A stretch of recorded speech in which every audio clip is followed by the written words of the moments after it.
coming into it, and then come out of switch 2 into my lighting load. Okay? So now my two switches, my two normally closed switches, are in series with each other. Let's see what the end result is. What do you think is going to happen when as soon as I energize my bench? Will the light illuminate or not? And also, what will happen every time I hit either button or both buttons? Okay, so let's have a look to see what happens. I'm going to energize my circuit, my two normally closed push buttons in series. My light illuminates because right now both of these are normally closed, so I have a continuous path from my power supply into my first normally closed push button. This is closed, going into my second one, out of my second one to my light, back through identified to my supply. I have a complete circuit. So now if I depress this button, what would be the result? Well, I'm going from normally closed to open. I've broken the circuit now to the second switch, so my second one cannot, there is a complete circuit from second to light, but I've broken it here at the first. So this series circuit will not flow current to my light. So when I let go, now my light will energize. If I do the same thing, switch 2, again, I've broken the circuitry on switch 2, my light will de-energize.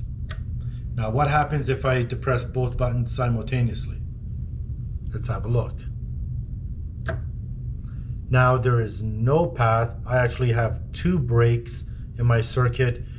Break 1 at switch 1, break 2 at switch 2.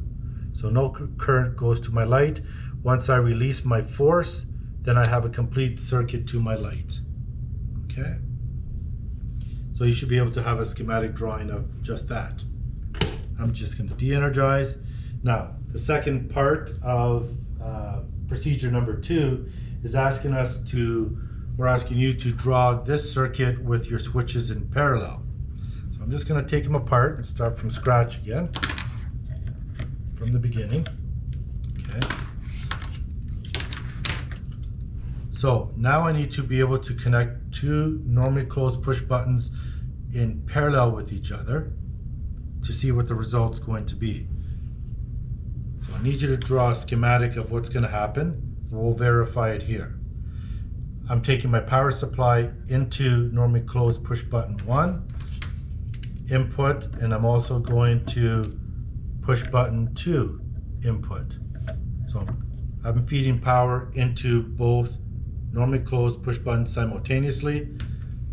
Then I'm going to connect output of this one to output of this one and connect it back to my to my light. So now both switches are in parallel with each other, going towards my light. What do you think is going to happen when I turn the power on without touching anything?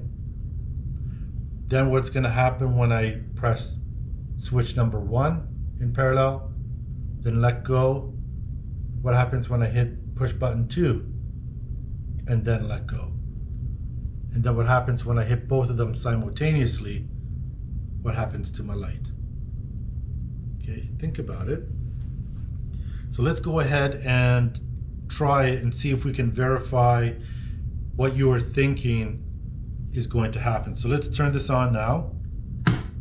My light is energized. Again, two normally closed push buttons in parallel with each other. I'm going to depress switch 1. My light is still on. Let go. Light is still on. Press switch 2.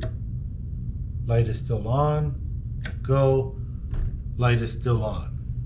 So really, when my two normally closed push buttons are in parallel with each other, right now I have two different paths for current to flow through both switches to my load.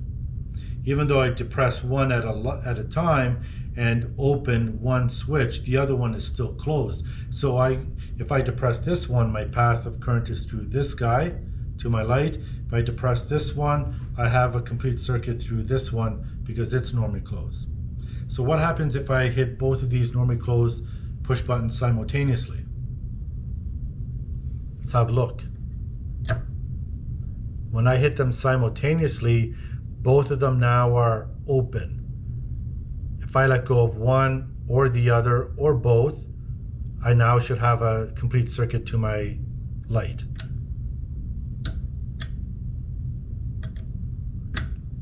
And there we are. Okay, so we have two normally closed push buttons in parallel with each other, and that's the end result. Make sure you have your schematic drawing done for this part of the circuit. Okay, awesome. Take this one apart, and we'll go on to the next part here. Keep our bond connections together. I'm just going to leave my power supply here and kind of switch light guy over here. So now we're going to go on to the next step. And objective 3, now we're finally introducing a relay coil.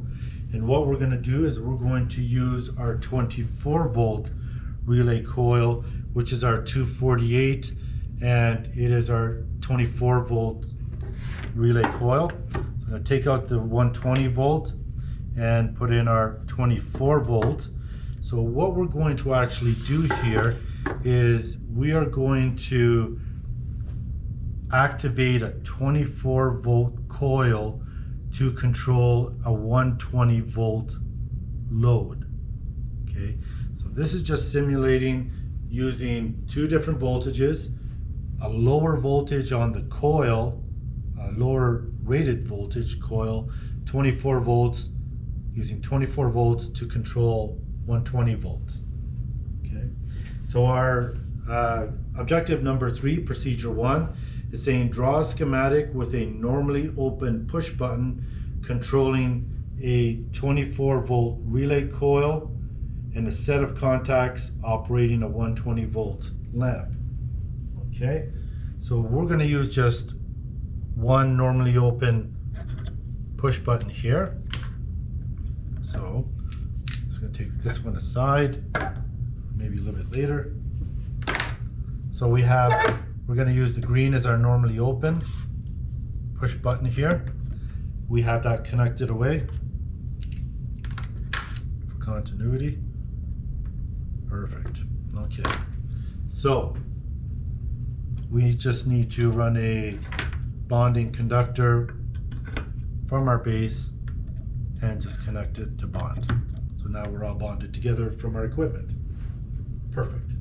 So again, you want to be able to draw a schematic drawing of a normally open push button activating a 24 volt coil that will operate a 120 volt light. In our bench, we have 24 volts being supplied down here. So I'm going to use this as my 24 volt power supply, and I'm going to use this as being my 120 volt power supply. In our relay coil inside of here, there is absolutely no electrical connection between the coil and the armature with its normally open and normally closed contacts. So I can use a 24 volt coil to control a 120 volt load. We're going to see how that works. Okay, using a normally open switch. So what I'm going to do is I'm going to come out of my low voltage here, my 24 volt. We're going to connect the 24 volt side first. We're going to come from our 24 volts and feed into normally open switch. I'm going to use the reds here just to represent the low voltage side. I'm going to come out of my normally open push button, and now the circuitry, we have to verify the connection of our coil and know that the connections are 2 and 7. So I'm going to come out of my normally open push button into terminal number 2,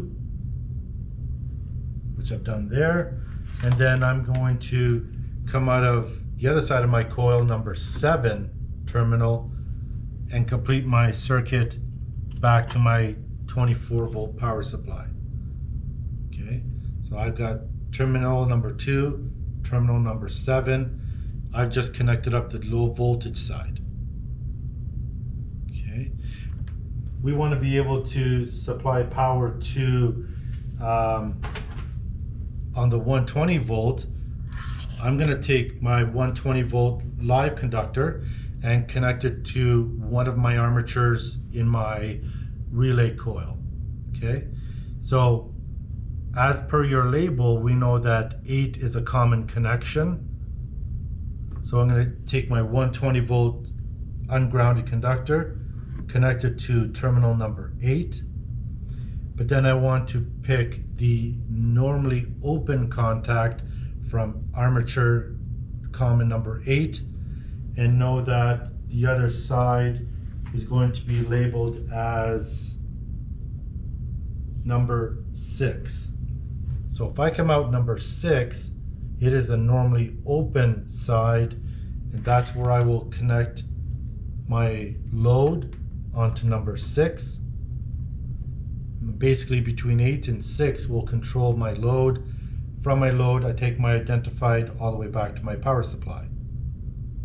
Okay. So let's see what we get here now. I'm going to simultaneously